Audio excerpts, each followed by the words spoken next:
que c'est la sagesse de Dieu dans les finances. Alléluia. 3 Jean chapitre 1 verset 2. 3 Jean chapitre 1 verset 2, Dieu dit: bien-aimé, je souhaite que tu prospères à tous égards et que tu sois en bonne santé, comme prospère l'état de ton âme. La volonté de Dieu pour toi, c'est que tu prospères. Le souhait de Dieu pour toi, c'est que tu prospères. Alors j'ai entendu des gens dire: je n'aime pas les prédicateurs qui prêchent l'évangile de la prospérité. Il y a pas un évangile appelé l'évangile de la prospérité. En fait, si l'évangile ne fait pas prospérer, ça ne vient pas de Jésus-Christ. Parce que la volonté de Dieu, écoutez, il faut que les gens cessent d'être hypocrites et de manifester la fausse humilité. Prêcher la paresse, prêcher seulement, prêcher le péché. Le péché n'est pas un message. Le message, c'est la bonne nouvelle. Praise God. Évangile veut dire bonne nouvelle. Quelle est cette bonne nouvelle? Si tu n'as jamais su quelle est la bonne nouvelle, je te l'annonce une fois pour toutes. La bonne nouvelle, c'est que le pouvoir est passé des ténèbres pour la lumière. Tu n'as pas compris ce que je viens de dire. Le pouvoir est passé des ténèbres pour la lumière. Le règne est passé du règne du royaume des ténèbres pour le règne de la lumière. Le royaume de la lumière. Dis amen.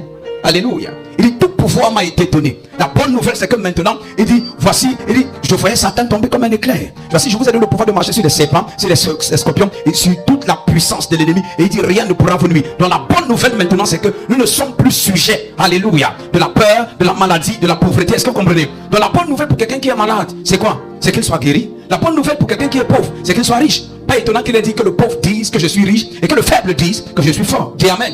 Donc la volonté de Dieu pour chaque chrétien, c'est que ce chrétien prospère, mais il va nous dire comment tu dois prospérer. Il dit: ça doit commencer avec la prospérité de ton âme. Si ton âme est malade, écoute bien, si ton âme est malade, même si ton corps est en santé, ça demande seulement, c'est juste une question de temps, ça demande juste un peu de temps. Tu seras malade physiquement.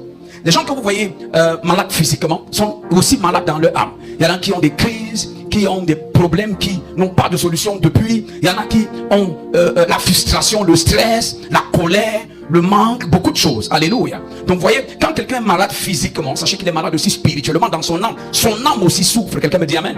Donc il dit que 3 Jean 1, 2, bien-aimé, je souhaite que tu prospères à tous égards, à tous égards, à tous égards. Ça veut tout simplement dire dans tout ce qui te concerne. Ok? Il a dit l'autre jour: Josué me dit jour et nuit. Alléluia. Il ne te détourne ni à gauche ni à droite. C'est alors que tu auras du succès. C'est alors que tu réussiras dans toutes tes entreprises. Donc bien aimé, je souhaite que tu prospères à tous égards et sois en bonne santé, comme prospère l'état de ton âme. Donc ça veut dire que lorsque tu nais de nouveau, ta préoccupation n'est pas le manque d'argent dans tes poches. Parce que si ton âme ne prospère pas, l'argent dans tes poches demande juste une question de temps, ça va disparaître. C'est pourquoi il dit dans Proverbe chapitre 17 au verset 16, à quoi sert l'argent dans la main de l'insensé? Donc en fait, quand quelqu'un veut prospérer avec Dieu, il commence par prospérer dans son âme. Et comment on prospère dans son âme? Avec la connaissance. Comment ta connaissance augmente au quotidien? C'est ça le plus important. Si ta connaissance n'augmente pas, ne te fais pas du mal en demandant de l'argent. Proverbe 17 verset 16.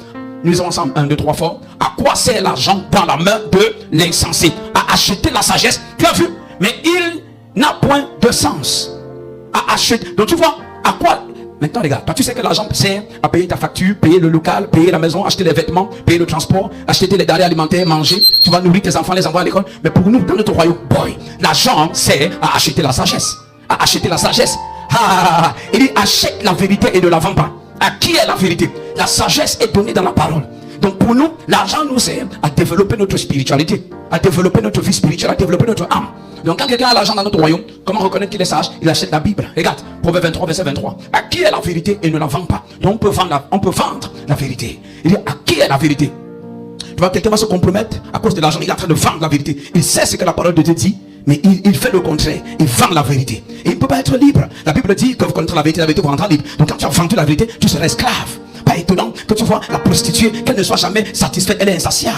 Elle a toujours besoin d'argent. Encore plus, encore plus. Elle vend son corps. On lui donne 50 000. Elle vend encore son corps. Tu vois pourquoi? Parce qu'elle a vendu la vérité. Elle a vendu la vérité. Elle ne peut pas être satisfaite. Donc l'argent ne satisfait pas dans notre royaume. Bien que l'argent réponde à tout, l'argent ne satisfait pas. C'est d'abord la sagesse qu'il te faut. Donc chez nous, dans notre royaume, on prospère d'abord dans notre âme. Quelqu'un me dit amen. On prospère d'abord dans notre âme. Donc on prospère spirituellement. On prospère dans notre âme. Quand tout va bien dans ton âme, tu es joyeux, tu chantes, tu danses. Étant dans le manque d'argent, c'est une question de temps. La sagesse que tu as et que tu appliques, ça s'appelle phronésis en action. Ça s'appelle comment? Phronésis. La sagesse pratique s'appelle phronésis. C'est au-delà de la sophie et de la sonésis. Donc tu vois, la capacité, tu as une grande connaissance, la capacité à analyser. Oh mandelebo chatata. C'est avec phronésis que je fais le ministère. Je sais discerner les temps, les saisons. Est-ce que je parle à quelqu'un ici d'ailleurs maintenant? Je sais discerner les temps. discerner les saisons. Tu dois savoir que c'est le temps d'acquérir telle chose. C'est le temps de manifester telle chose. Je prophétise la phronésis dans ta vie. Si ton amen est violent comme le tonnerre, je prophétise la sagesse phronésis. Quelqu'un n'a pas dit amen, lève-toi, dis amen comme le tonnerre. Alléluia. Ne demande plus pourquoi l'argent ne prospère pas. Demande-toi, est-ce que tu as suffisamment de sagesse? Est-ce que la sagesse pratique? Il dit dans Jean chapitre 13 verset 17, il dit vous êtes heureux si vous connaissez ces choses pour que vous les pratiquez. Il y a des gens qui connaissent beaucoup de choses mais qui ne savent pas pratiquer. Il y a donc le savoir, il y a le savoir-faire, il y a la capacité et il y a maintenant ce qu'on appelle la volonté. Est-ce que je parle à quelqu'un ici? Si vous savez ces choses, vous êtes heureux pour que vous les pratiquiez. Donc je te parle, le thème ce soir c'est la sagesse de Dieu dans les finances. David a dit quelque chose. Il dit,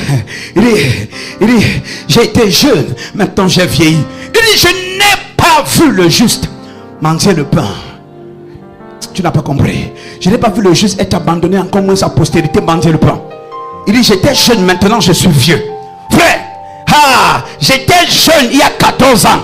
J'ai pris de l'âge 14 ans plus tard. Je n'ai jamais vu le juste être abandonné et encore moins sa postérité mendier le pain.